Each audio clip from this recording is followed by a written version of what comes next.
في عام 1987 كانت ماكدونالدز قد أحدثت ثورة في الوجبات من خلال تقديم وجبة الأطفال، وجبة هابي ميل.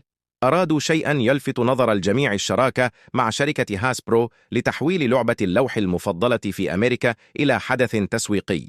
الفكرة كانت بسيطة: اجمع قطع اللعبة من عبوات الطعام، قم بمطابقة الخصائص للفوز بجوائز. يمكنك الفوز بأي شيء بدءاً من الطعام المجاني وحتى $1,000,000 نقداً. فن التسويق: العملاء سيحصلون على ربح جوائز طعام فورية، مطاردة القطع النادرة والقيمة، جمع القطع للفوز بجوائز أكبر. كانت ماكدونالدز قد صممت الترويج الكامل، وكانت النتائج مذهلة. ارتفعت المبيعات بنسبة 40% في كل مرة قاموا فيها بتشغيل العرض الترويجي. شارك في اللعبة ملايين الأشخاص، وأصبحت واحدة من أنجح الحملات التسويقية في تاريخ مطاعم الوجبات السريعة.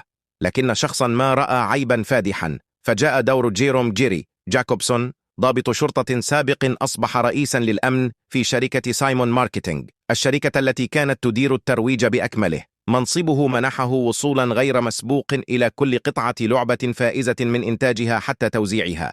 وحقا استغل هذا الوضع بشكل كبير. لقد ابتكر سترة خاصة بها جيوب مخفية، واستخدم ملصقات معدنية مقاومة للتلاعب، وتحكم في كل خطوة من الطباعة إلى التعبئة والتغليف. لمدة 12 عاما قام بتدبير واحدة من أكثر عمليات الاحتيال تعقيدا في تاريخ الشركات.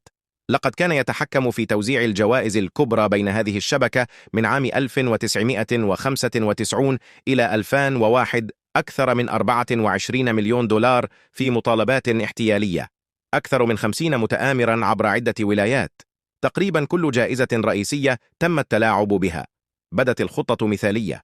في عام 2000 وصلت إلى مكتب التحقيقات الفيدرالية معلومة مجهولة المصدر كشفت عملية الإجابة النهائية عن شبكة احتيال واسعة النطاق، لدرجة أن الأمر تطلب تعقب 20,000 مكالمة هاتفية.